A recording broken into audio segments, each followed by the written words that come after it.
Muy buenas, Groovers. ¿Qué tal? Estamos de celebración, que cumplimos un añito. Nada, me estaba guardando esta charla que tuve con Víctor Elías para, bueno, un poco para celebrarlo. Si queréis ayudar a que este podcast siga funcionando, os dejo aquí el enlace a nuestro Patreon. Si queréis saber más sobre ello, pues en el enlace o en nuestro Instagram conoceréis algo más. Y nada, sin más dilación os dejo con este pedazo de artista, de teclista, de director musical y todo, y muchas cosas más. Nos vemos. Hola, muy buenas a todos y todas. Hoy tenemos el placer de estar con Víctor Elías. ¿Qué tal, Víctor? Muy bien, un placer estar aquí en este pedazo de rincón para bateristas y encontrarme aquí, pues un placer. Siempre me gusta charlar con gente que no toca la batería, porque creo que se aprende más.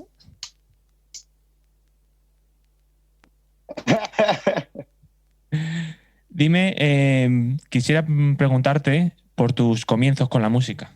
Que nos dieras una breve introducción sobre, digamos, tu historia de amor con la música.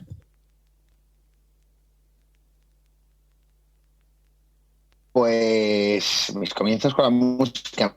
Mi padre era músico, tocaba el arpa, cantaba boleros y pues yo creo que esta ha sido mi mayor aproximación a la música. Lo primero que me regaló fue una batería con 4 años, chiquitita, y empecé ya a porrearla y luego supongo que mi madre en algún momento de desesperación pues me la cambió por el piano.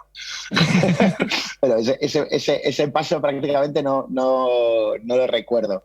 Sí sé que yo creo que ahora como cualquier instrumentista pues estoy enamorado de mi instrumento y agradezco mucho el que toco, la verdad. Qué bien, qué bien. Me llama la atención especialmente tu labor como director musical, que creo que es la que quiero que la gente entienda a través de ti. Entonces, quisieras que nos comentes cómo funciona esa labor, en qué consiste. Bueno, a mí reconozco que es una labor además que me gusta mucho, que es una labor que te tiene que gustar porque es un poco tediosa bueno, también tiene una carga de responsabilidad que te tiene que gustar. Eh, Básicamente consiste en organizar un poco pues, cómo se van a tocar las cosas, cómo un poco organizar el repertorio con el artista y darle una conexión y una coherencia a todo el directo del artista, sobre todo muchas veces cuando hay un solo disco es más fácil, pero sobre todo cuando ha habido una progresión en el artista entre primer y segundo disco, pues está bien que los arreglos del directo tengan una cierta coherencia. Y también es verdad que siempre, o yo por mi parte, intento que el directo sorprenda, ¿no? Yo siempre digo que la gente que te viene a ver, que ya te ha escuchado en Spotify, es, entre comillas, gente que ya tienes ganada, que viene a escucharte porque ya conoce tus canciones, pero yo siempre digo que en directo lo que tenemos que conseguir es que el amigo que acompaña o la amiga que acompaña a esa persona que ha comprado la entrada también se enamore y entonces vuelva al Spotify a escuchar. Muchas veces esto no tiene que ser con la misma versión que tienes en Spotify, simplemente que se hayan quedado maravillados o impactados por el momento que han vivido en el directo y que esa persona que no te conocía, que iba a acompañar a un colega, pues diga, ostras, pues me ha molado, no más de lo que me molaba en el estudio, pero sí que me ha molado lo suficiente como para volver a escucharlo en casa y poder revivir este momento. Uh-huh. Y en cuanto a temas específicos, me refiero, en cuanto a arreglos, etcétera, ¿hasta qué punto te metes? Imagino que variaría a lo mejor de artista a artista. Bueno, varía un poco. Siempre hay por supuesto, yo por mi parte siempre hago un mano a mano con el artista y hago un trabajo con ellos y sobre todo hay otra parte también que respeto mucho la labor que ya ha hecho el productor en el disco. O sea, es decir, esto no se trata de variar lo que ya hay hecho por el productor que bien escogido está, sino de un momento dado pues siempre intento que tengan, yo que sé, que los temas sean como más impactantes de cara al directo, ¿no? Es verdad que de cara a un directo depende del artista que sea también, pues la lírica es muy importante, pero a lo mejor pues, bueno, pues puedes alargar partes instrumentales que en un disco no te lo permites porque pues, la gente no tiene tanto tiempo para escucharlo en casa, pero en el bolo sí lo agradece. Siempre darle un momento de importancia al artista en set acústicos, incluso siempre hacer que los artistas que tocan sean reconocidos como músicos también, que a veces cosas que se nos olvida y a mí me parece muy importante que muchos artistas con los que trabajo también tocan instrumentos y me parece muy importante que los toquen en directo y que se les vea tocarlos y que se vea que son compositores y que son músicos 100% íntegros, ¿no? Solo ejecutantes en algunos casos. Y me meto pues, hasta donde me dejan, la verdad. Yo siempre me involucro mucho en los proyectos, además todos se terminan convirtiendo como en pequeños bebés míos y siempre con permiso del artista, de la discográfica, del management, hasta donde me dejan llevarlo. Y en concreto a las baterías, ¿qué les pides? ¿Qué les pido a las baterías en concreto? Pues esto es casi mejor que se lo preguntes a ellos, que los que he currado, pero yo sí es verdad que creo que en general todos, o sea, yo primero, somos músicos cada uno de estilos muy determinados, aunque todos podamos tocar absolutamente todo, o sea, todos los estilos, por así decirlo. Creo que cada uno tenemos unos patrones y unas cosas que nos rigen a distintos estilos que se nos dan mejor que otros. Pues, yo, por ejemplo, pues, toco muy bien el pop, pero siempre digo, por ejemplo, que aunque contra los sonidos de Hammond existen jammonistas especialistas que son muy buenos y muchas veces me dicen, grábate un Hammond. Digo, no, llama a este porque lo hace mejor, ¿no? En el caso de las baterías creo que pasa un poco lo mismo con las bases y con que, bueno, que hay baterías más stride, hay baterías más rumberos. Entonces yo intento, cuando me toca hacer una dirección, intento fuera de, o sea, salirme de todo lo personal, de la amistad que pueda tener con todos y incluso en mi parte. O sea, ahora, por ejemplo, hice la dirección de Álvaro de Luna y bueno, el caché y el presupuesto que había para poder girar era menor. Pues lo primero de lo que yo decidí como director que se prescindiera fue del piano. O sea, aun quitándome yo, porque pensaba que las canciones eran lo que menos cuadraban. Bueno, pues en ese sentido con las baterías lo mismo, ¿no? Intento pensar en el que creo que más encaja en el proyecto y creo que por el momento y hasta la fecha esto hace también que luego no tenga que pedir mucho. ¿Qué les pido a las baterías también a veces? Pues yo intento más o menos siempre dejarlo todo como bastante enfocado y bastante planteado. Siempre intento dejarle referencias bien escritas o tocadas por mí de patrones que me imagino. Y sobre todo pido también muchas veces, pero en general a los músicos que sean creativos, ¿no? O sea, creo que en este sentido también hay aquí o arrastramos cosas de directores musicales que es como, no, y esto tiene que ser así. Y creo que lo guay de un proceso, aunque al final hay un director musical que es el que medio maneja, pero que lo guay de este proceso es que todos aporten y que al final eso sí. O sea, yo creo que el buen concierto parte de la previa buena selección de los músicos y por tanto lo que te aporten para ese proyecto en concreto va a ser guay porque lo has cogido porque sabes que para ese proyecto aporta. Eso es a lo que me refiero con que al final, pues oye, pues si vas a ser un artista de pop mainstream, pues por muy bueno que ese músico sea en jazz, pues a lo mejor justo en eso en concreto no te va a aportar todo en el mundo, aunque haga perfecto lo que tú le propongas. Y esto creo que es una cosa y incluso como un neguito que nos tenemos que quitar todos, ¿no? Que hay muchos estilos musicales y que es muy complicado controlarlos todos a la perfección. Entonces,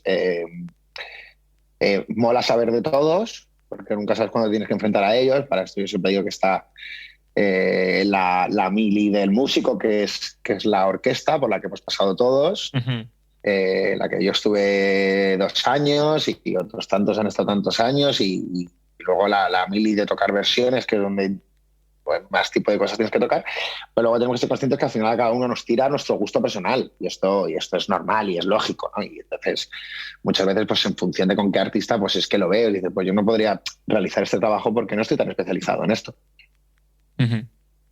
Estoy contigo. Imagino que a lo mejor tienes experiencia en el tema audiciones a la hora de dirigirlas o estar involucrado. Pues por suerte no he tenido que hacer muchas. O sea, que normalmente se confía en el criterio de al menos que el artista lo pida porque tenga él algo que no le cuadre o porque realmente quiera ver o sea, que realmente quiera ver qué es lo que más le cuadra. Normalmente no se suelen hacer audiciones porque es verdad que ya también, pues bueno, por suerte, el Instagram es el nuevo currículum vitae de todos y es muy fácil ver claramente cómo toca a alguien por Instagram y es muy fácil ver el rollo. Es verdad que ahora ya cada vez se suman más cosas que creo que también son importantes, que es que también ha habido una época en la que se nos ha olvidado que el músico, aunque esté en la parte de atrás, es un integrante más del escenario. Creo que ha habido una época que también se nos ha olvidado el cuidado de la vestimenta, de la posición, de la postura, de la forma de ser encima de un escenario. Uh-huh. Y bueno, y es verdad que estas son cosas que en todo caso han sido lo que muchas veces cada vez me piden más. O sea, en plan, ya no solo la tocata, sino oye, que tengan rollo, que tengan estilo y que, bueno, que el músico al final sea una parte íntegra más del escenario. O sea, al final no es un foco que solo mueve así la cabeza para un lado y para otro y da luz, sino que es verdad que tiene que ser una parte del espectáculo. Y esto es algo que también cada vez más el Instagram pues también lo da. O sea, que al final las audiciones, pues bueno, se hacen muchas veces cuando haces una audición no es para comprobar si el músico toca mejor o peor, porque evidentemente todos los que se presentan a esa audición van a ser buenísimos, sino quizás más por la sinergia que pueda crear con el artista. Al final luego se van a pasar muchas horas en una furgoneta, mucho tiempo de gira y yo entiendo también en esto que muchas veces la gente tire de tener confianza con el músico o de saber que se va a sentir a gusto, que va a mirar hacia atrás y que va a tener a alguien con quien se sienta a gusto, ¿no? Más allá de la tocata, que es que bueno, los artistas cada vez se juntan más a la banda, ya no está esto tan polarizado, este tema de no, el artista y la banda aparte, ¿no? El concepto este mercenario, tío, que va a tocar y tal. Y si somos mercenarios, a mí es una palabra que me gusta mucho, porque yo siempre digo, oye, yo estudié piano porque sabía que quería tocar con muchos artistas a la vez, pero esto no quita que mi involucración, o sea, que me involucre en cada proyecto y que por tanto cuando piso cada escenario estoy con las canciones de ese artista, no es en plan, esto no me gusta. Exacto, que a veces tiene esa connotación de, como tú como escenario, toca lo que te pongan sin tener eso, ningún enlace emocional. Eso es. Y es como, bueno, pues tampoco es eso. Eso es. Entonces, si tú miras un batería por Instagram, ¿cómo sabes, por ejemplo, porque tendemos a subir, digamos, los highlights o a lo mejor ejercicios que no sea lo que vayamos luego a tocar realmente en directo? ¿Cómo ves a través de eso para saber que esa batería no va a hacer eso en una canción de pop? ¿Cómo veo a través de eso? Bueno, yo creo que hay o sea, es complicado, pero sí que hay un par de cosas claras. Normalmente un batería no solo va a subir ejercicios, sino que también va a subir historias sobre música. Y aquí se ve mucho el que aunque esté estudiando y suba un ejercicio, de repente sube una historia de... pues pongo el ejemplo de Jairo, que no es solo porque viva con él y sea mi hermano, pero es verdad que es un tío que a pesar de que estudia mucho y de que genera ejercicios y genera nuevos patrones, escucha todo tipo de música. Entonces, esto yo creo que es lo que nos da la clave al resto para saber con una persona que está enfocada a todo ese tipo de música, aunque luego saquemos nuestro proyecto de 80-20 y él se enfoque en Mars Volta y yo en Tigra Hamasyan, que evidentemente esto no lo llevo a ningún lado, bueno, sabes que tiene esa apertura, ¿no? Y entonces yo creo que eso es un poco, se ve un poco en las historias, no sé cómo decirte, y luego, o sea, cosas que evidentemente creo que nos fijamos todos que son muy importantes. Sonido de caja y disposición de set que me parece algo primordial. Y muchas veces, por ejemplo, aunque el batería le veas tocando mucho todo el rato, si le has visto distintos sets, que va cambiando de hi-hat, juega con distintos platos, con distintos tamaños, que ha cambiado la caja, que incluso, aunque esté repartiendo mucho, su sonido de bombo va variando en función al tipo de canción que está haciendo, pues yo creo que eso te va dando un poco las claves para ver cuál es la tocata del batería y lo amplia que llega a ser. Sí, contigo. Estuve hablando con Jairo, que fue la primera entrevista, ya hace, sí. pues eso, hace un año justo. Y le pregunté por el estoicismo. Y pues ahora estamos ahí. Por eso te quería preguntar si tú también te consideras seguidor de la corriente. Bueno, o sea, el disco que hemos sacado Jairo y yo va totalmente enfocado a eso. Por Es eso, verdad por eso. que yo entré en esa corriente un poco a raíz de la cuarentena, que por vivir juntos pues pasamos muchas horas friqueando y hablando y bueno, dentro de que era una corriente que conocía pero no controlaba, es verdad que es una corriente con la que comulgo mucho por lo pragmática que es y Ujú. objetiva que es en este sentido. Entonces... aparte nosotros lo hemos mezclado con el principio de Pareto, que es el 80-20, que es el ser capaz de repartir tu energía respecto a tus frutos. Ujú. Y, y bueno, o sea, creo que comulgo bastante, incluso nos viene muy bien para el estudio y para lo que damos en un escenario, porque yo siempre digo joder, que para estar encima de un escenario si tocas o sea, tienes que tocar como al 50-60% de lo que sabes para poder ir tranquilo y asegurarte de que tienes un 40% de margen. Muchas veces Ujú. lo que estudiamos en casa no significa que lo podamos tocar en el escenario, yo el primero, y por eso siempre estudiar. Por eso muchas veces también lo de, no, es que toca demasiado en casa y sube los highlights, pues esto que me acabas de decir, no, claro, es que en casa hay que tocar mucho Hombre. para que cuando tienes que tocar poco en el escenario sepas que tienes ahí ese margencito de error para que si la cagas tengas un margen amplio de manejo, ¿no? Si al final vas al 100 en el escenario, yo creo que o sea, irías como un caballo Mm. desbocado, vas perdido. Mm. Yo lo comparo con ir sin luces. O sea, tú sigues yendo por la carretera, pero si toda la carretera está iluminada, vas con las Eso largas es. y te van bien, pues vas a ir en tu sitio mucho mejor y sobre todo mucho más tranquilo. Eso es, Y con más margen de error, que totalmente. si se te cruza un conejo vas a verlo. Eso es, totalmente. Decías del directo y te quería preguntar, has estado en las tele de toda España y has tocado para miles y miles de personas. ¿Te pone nervioso alguna vez? ¿Me pongo nervioso alguna vez? Sí, sí, me pongo nervioso todo el rato. O sea, yo creo que por suerte a esta fecha de hoy no hay un concierto en el que no sienta estas mariposas que te dan en el estómago. Y de hecho yo creo, viniendo de la parte actoral, y cuando yo decidí hacer un cambio más radical, tuve la suerte o la desgracia de una vez vivir, yendo a actuar, dejar de vivir esas mariposas. Y creo que en el momento en el que dejas de vivir eso, es una putada, porque ya Mm.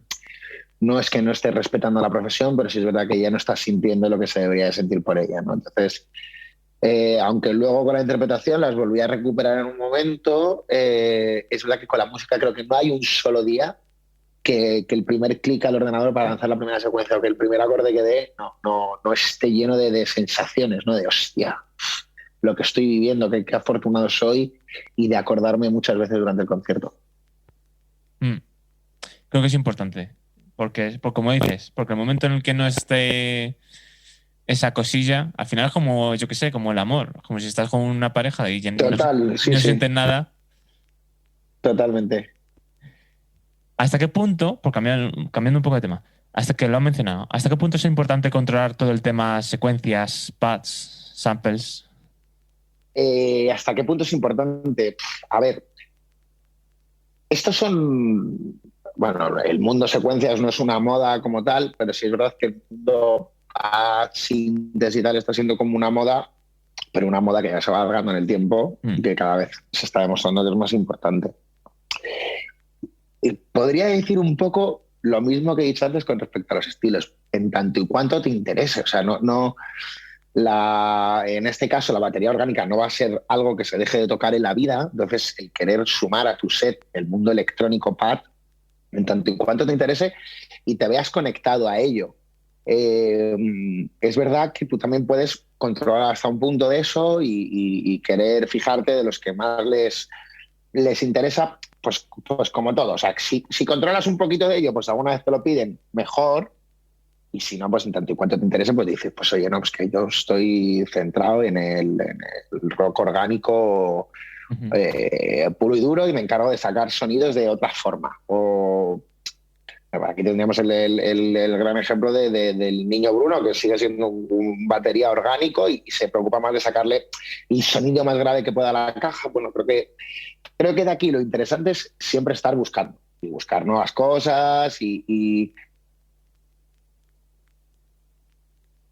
y buscar nuevos sonidos, o en mi caso preocuparme porque de repente toda la música que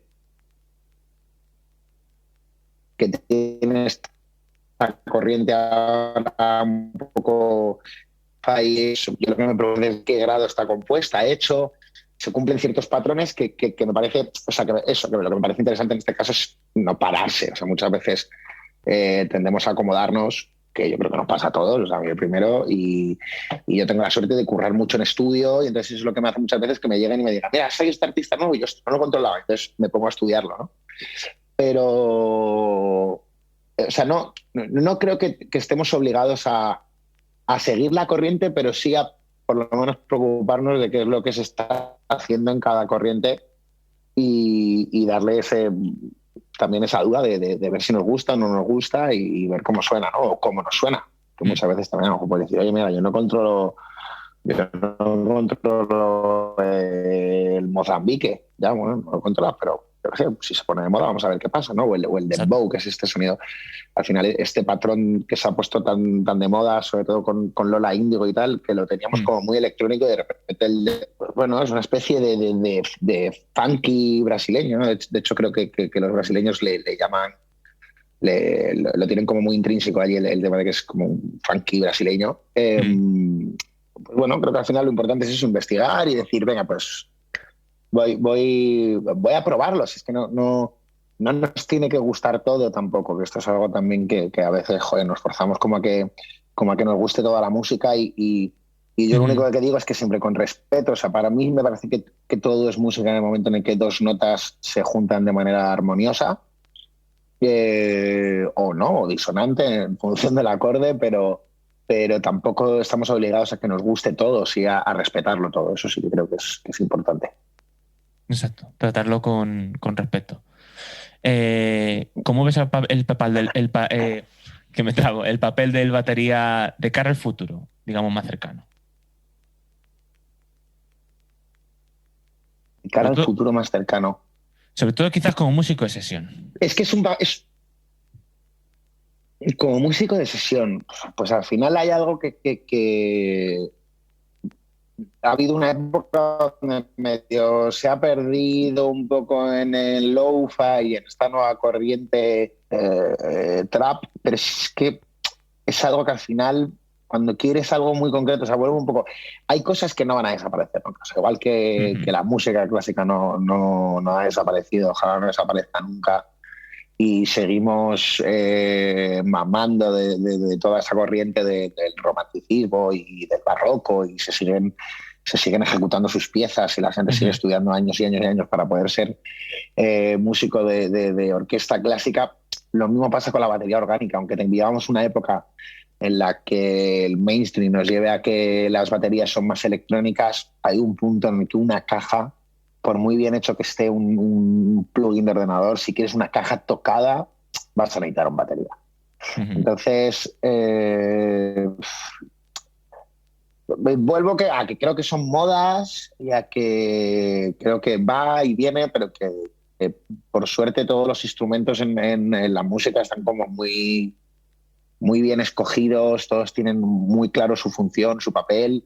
Y cuando quieres tirar de algo más orgánico y necesitas que el músico te dé algo, el productor al final termina tirando del músico porque es que es imposible por mucho que... O sea, quiero decir, yo en tono me da culpa muchas veces. O sea, en el estudio, en muchas producciones, termino haciendo yo algunos bajos y tal, pero cuando al final, por mucho que yo controle de cómo funciona el instrumento, de cómo funciona el bajo y tal, cuando al final necesitas algo que sea tocado, que sea percutivo, que la tocata, o sea, que el pensamiento sea de bajista, es que al final tienes que llamar al bajista. Aunque quisieras que el bajista te lo toque con un teclado, porque quieres tener un sonido electrónico, necesitas al bajista, porque la manera de pensar es totalmente distinta. Pues lo mismo con las baterías, o sea, un productor puede grabar un patrón rítmico, puede tener más idea, pero al final ciertos desplazamientos de cajas, ciertos bombos, pensar en síncopas solo lo va a pensar en la batería, y es imposible que el productor, porque no lo ha estudiado, o sea, que no es nada malo, pues entre en eso, o sea, no... Por eso cada uno tenemos nuestro trabajo mientras haya trabajo, claro. Eso es, mientras nos dejen trabajar. te quería para cerrar, te quiero hacer como una lista de preguntas, ¿vale? Y simplemente no vas respondiendo, ¿ok? Venga, perfecto. La primera, un hobby no musical. Un hobby no musical. Esquiar, me gusta. Esquiar, muy bien. Un lugar del mundo en el que vivirías. Si no hubiera música, si la música no fuera, digamos, no tuviera un papel protagonista en tu vida, ¿a dónde?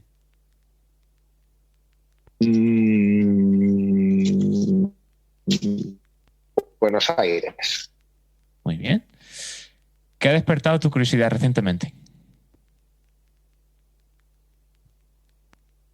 ¿Qué ha despertado mi curiosidad recientemente?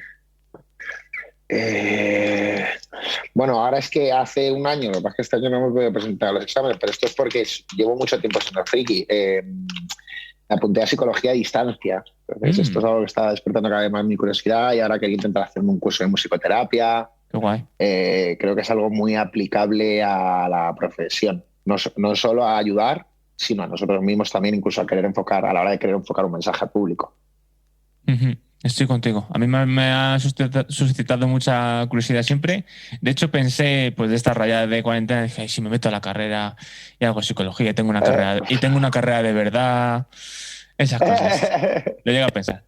De hecho, aprovecho para decir, vi una entrevista tuya que hablas mucho del tema psicológico. Sí, de Diváname, ¿no? Sería así. Sí. Voy a dejar el enlace en la descripción porque me gustó mucho. Qué bien, gracias. Músico, no baterista, favorito. Músico, no baterista favorito. Yo tengo una gran devoción por Alfonso Pérez. Y por... Bueno, creo que es un pianista al que todos los que nos dedicamos al pop ahora todos hemos seguido y hemos visto su evolución, yo creo. Y ahora, porque esta pregunta se la pregunto a los baterías, por eso lo del no baterista. Pero te lo voy a preguntar 2 veces y te voy a decir, baterista favorito. Baterista favorito. Aswan. Muy bien. ¿Qué emoji usas más? ¿El qué? ¿Qué emoji usas ¿Qué más? emoji?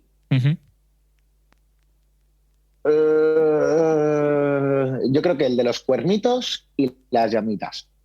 Muy bien. Estoy contigo en esos dos. ¿Asignatura favorita en el colegio?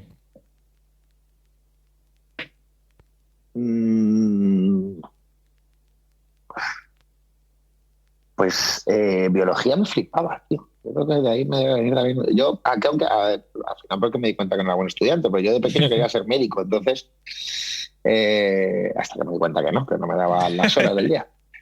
Pero biología me flipaba, sí. A mí también, lo que pasa es que no sacaban muy buenas notas, pero me gustaba.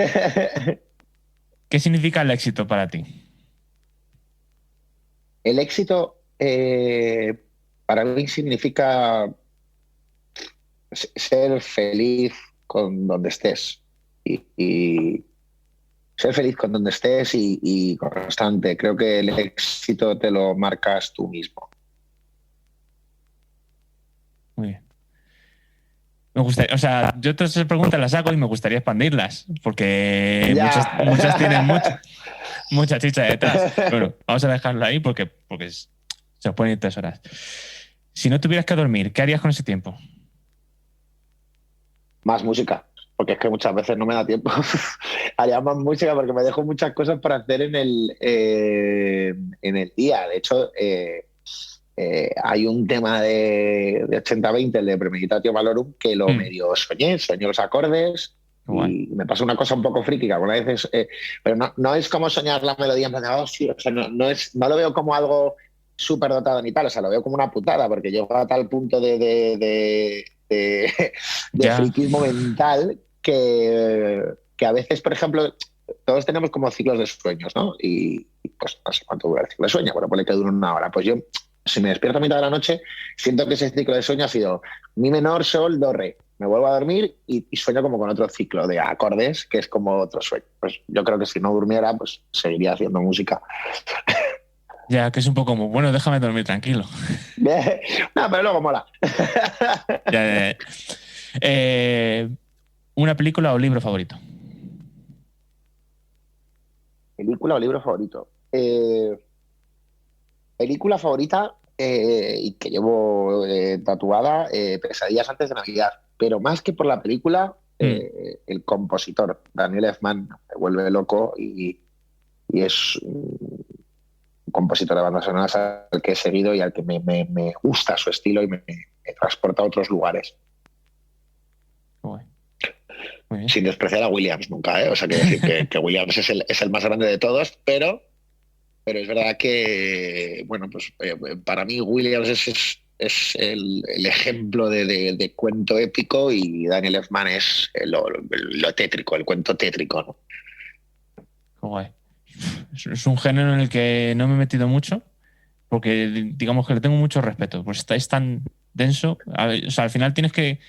Sí. Es como la máxima expresión de transportar una emoción, porque no deja de ser un vehículo de la emoción que quiera mostrar la película. De hecho, vamos, prueba a coger cualquier escena de película y quitarle la música que tiene y hacerle otra y pues bueno, están los Shrek, que son muy graciosos, que ves como cambiando 4 notas te cargas por completo el concepto y ahí es donde ves realmente todo lo que te dice la música, dónde te lleva y dónde te transporta. Una palabra para nuestros oyentes y despedir el podcast. Una palabra. Es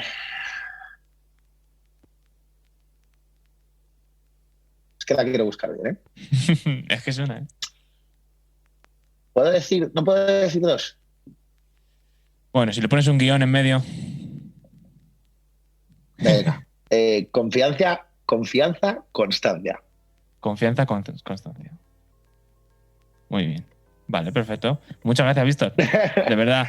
Muchas gracias a ti. Nos hemos pasado bien y eso. Animo a que la gente te siga, aunque no sea baterista.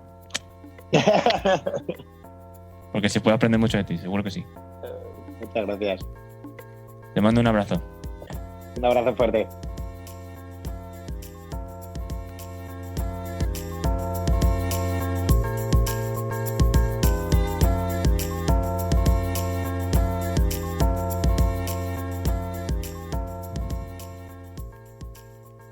Bueno, espero que os haya gustado mucho y hayáis disfrutado de la charla con Víctor. La verdad es que aprendí un montón y eso, una perspectiva nueva y diferente de nuestro instrumento y de la que podemos aprender mucho. Quiero decir que lo siento por si alguna entrevista es más corta de lo normal. Yo intento que más o menos ronden la hora, pero yo al final estoy tomando prestado el tiempo de alguien y lo que me dan es lo que me dan y las agendas son apretadas a veces pero bueno, si a la gente le gusta y quiere más, pues se hace lo posible para que esas personas con las que os hayáis quedado con ganas de saber más o de escucharles más, hayan estado conmigo 1 hora, hora y media o media hora, se vuelven a traer, se intenta, ¿vale? Así que solo tenéis que ser pesados. Yo si sois pesados, yo enseguida me pongo manos a la obra. Y nada, deciros que muchas gracias por la acogida que ha tenido nuestro anuncio de que hacemos un Patreon, así que nos veremos por allí, estaremos haciendo contenido exclusivo, dependiendo también del nivel de suscripción y demás. Nada, más información por supuesto en nuestro enlace de Patreon que está aquí abajo en la descripción. Nada, un abrazo, nos vemos.